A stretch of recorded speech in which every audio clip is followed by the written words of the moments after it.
How the Mighty Have Fallen.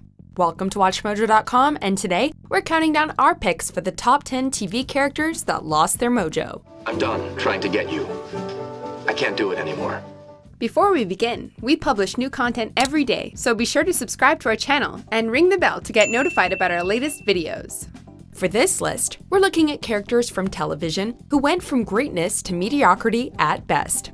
It could be due to a variety of factors, like overstaying their welcome or the stories around them not making all that much sense, but whatever the excuse, they stopped being a reason to watch. As some of these entries are plot-related, spoilers will be included.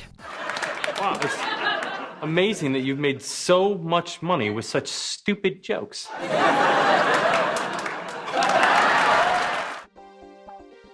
Number 10. Bill Compton, True Blood. Do you have any of that synthetic bottled blood? Introduced as the impressive romantic lead, Bill struggled to remain compelling with time, especially when compared to some of True Blood's other male specimens. Although vampires come in all shapes and personality types, an unimposing physique combined with a tendency to be a bit of a drag surprisingly did not result in gold. Doesn't it get predictable? Not with you, it doesn't. Constantly vying for Sookie's attention, while throwing a hissy fit whenever another guy shows up, Bill only got worse as his power grew. Speaking of Sookie, she nearly claimed this spot, but the Vampire King managed to fall just a little further. What can we say? Apparently even a vampire can get old when their character fails to move in the right direction. As you wish. Number 9. Eric Foreman, That 70s Show. Wow, what a weird night. Hey, did you see Kelso's shoes? Yeah. Remember when he saw that girl wearing the same shoes? Oh, yeah. In a group consisting of stoners, cool kids, and Fez, Eric was the sarcastic everyman that the audience could relate to. He loved Star Wars, had a cute, slow-building relationship with the girl next door, and remained popular through most of his run. Unfortunately, Topher Grace left the show to pursue a career on the big screen, forcing the writers to think of a way to remove Eric. Donna, I think we were about to make a huge mistake. So, he leaves the love of his life before the wedding rehearsal, out of the blue decides to travel to Africa, and breaks up with Donna over the phone. Though they seemingly wound up together in the end, the damage to Foreman's character was already done. I'm sorry.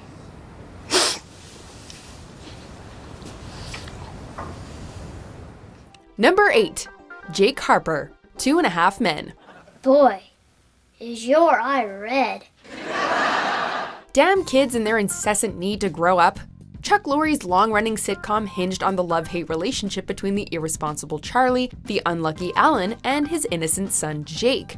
Most of the humor derived from how Charlie's devil-may-care lifestyle was impacted by having a young boy living with him, while Alan found new and exciting ways to screw himself over. She's not home.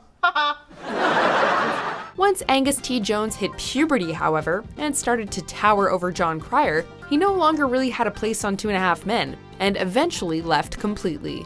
Hey, these are pretty cool. Where'd you get them? Target? You get it? Because there's the circles. Yeah, no, I got it. Number 7. Nick Miller, New Girl. I'm sorry, what was the question again? Do you have any pets? Dumb characters can be funny, but not when they're written to be so brain-dead they make you wonder how they even put on pants in the morning. In this comedy centering on the friendship between the unpredictable Jess and her 3 roommates, Nick plays the role of the lovable slacker of the group, who occasionally does not think things through. Cece, average worker, uneducated but kind, wears shoes, boyish, never really talked to her. I don't know why I'm listening to you in the first place. In the later seasons, however, Jake Johnson's bartender had sadly come to be defined almost exclusively by his stupidity. At least he's in good company, though. The series has been accused of progressively dumbing down much of the core cast. Wow, I just don't see it that way. I think it makes... All right. Number 6. Ross Geller, Friends. Yes. That's right. What? By this point, we're just beating a dead horse, but when on a break, you should really clarify the terms of the arrangement before hooking up with someone else. Monica's sad sack of a brother was always a bit of a complainer, but thanks to David Schwimmer's great comedic timing, Ross gave viewers plenty of laughs. Not knowing when to shut up. Yep, that's my thing. Yep. Unfortunately, as the show went on, his self-centered attitude began to overshadow all else, and he took the creepiness to a whole new dimension when he lied to Rachel to keep them legally married. Ross! Are you crazy? I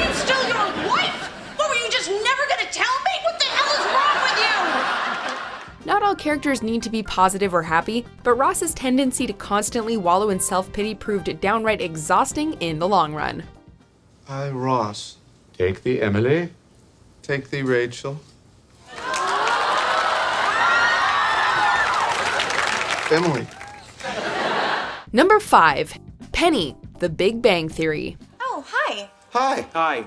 Hi. Hi. We get it. Penny was always written as the quote-unquote dumb blonde, but over the seasons, she's gone from lovably daft to one-dimensional and honestly, just kind of unpleasant.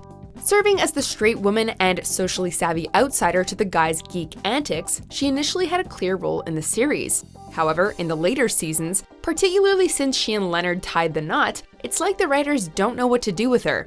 Standing here with you in front of our family and friends is bringing up a lot of feelings. Like what a good idea it was to elope the first time. Now a sitcom wife, Penny feels lost, and her punchlines come off as mean-spirited and kind of bitter. She's settled, and viewers are the ones paying for it. You know, once I proposed to him. Yeah, I said no. Why? I just wanted to make her work for it. Number 4. Barney Stinson, How I Met Your Mother. I think I'm in love with Robin. The single dude in an otherwise relationship-obsessed ensemble cast, Neil Patrick Harris's horn dog, though often deplorable in his actions, provided many laughs. In the early seasons, Barney is a shameless womanizer who remains proudly emotionally detached. You have to choose. Right now. Me or the suits? He served as a perfect juxtaposition to Ted's love-obsessed storylines. Then, for whatever reason, they decided to give him feelings. Though seeing Barney grow was a welcome bit of character development, the way the writers approached it felt all wrong. Rather than just learn to love while maintaining his other quirks, Barney lost most of the personality traits that made him memorable, and was transformed into a sharply dressed shell of his former self. Robin Scherbatsky. Will you marry me? Number 3. Arthur Herbert Fonzarelli, also known as Fonzie, Happy Days. But no more lying. I'll do all the lying. The coolest guy on the block, Henry Winkler's Italian-American high school dropout is an icon of the small screen, and instantly recognizable. Considered the rebel of the gang, Fonzie worked as an auto mechanic before attending night school and earning his high school diploma. Hey, a new machine.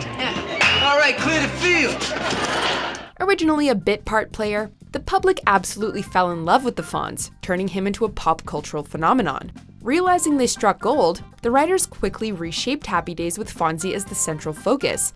Unfortunately, this overexposure greatly reduced the character's mysticism, and, well, he jumped the shark.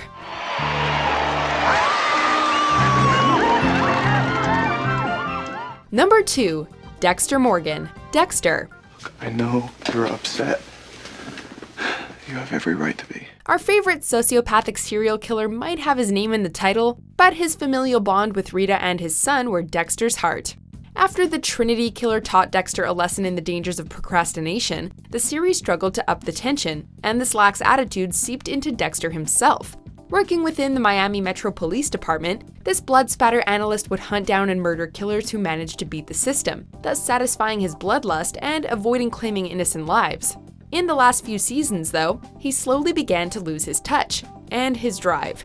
Jumping from one bland love interest to another didn't help matters either. Hannah. No, you were right. I think we should keep things on a last name basis. Before we unveil our top pick, here are a few dishonorable mentions. It was you. You're the one who complained to Principal Figgins about me. Yeah, and I do it all over again after that performance. That's not the point. Oh, well, then what is? We were both greedy and stupid, and look where it got us, sitting here in some storage locker. You have a little danger in your eye. I wonder what you plan to do with that. Number 1. Cleveland Brown, The Cleveland Show. I have an announcement to make. Cleveland Jr. and I are moving to California. Going from the straight man to a Peter Griffin clone, this former baseball player should have stayed in Quahog. Over the seasons, most of Family Guy's cast lost some of their appeal, but only one character got his own show. And boy, were the results mixed. When Peter Griffin and Homer Simpson are poking fun at you, then your life probably needs to be reevaluated. Now, we gotta carry him because he can't fly on his own. We let that other guy try and look what happened. No, no. Not all characters are designed to successfully make the leap from the minor to the major leagues, and Cleveland ended up being unrecognizable on The Cleveland Show. After crashing and burning on his own, he crawled back to Quahog and Family Guy. What's up? Oh, hey, Cleveland. Hi. Wait, don't you have a show to do? Oh, that's right. Do you agree with our picks? Check out these other great clips from WatchMojo, and be sure to subscribe and ring the bell to be notified about our latest videos.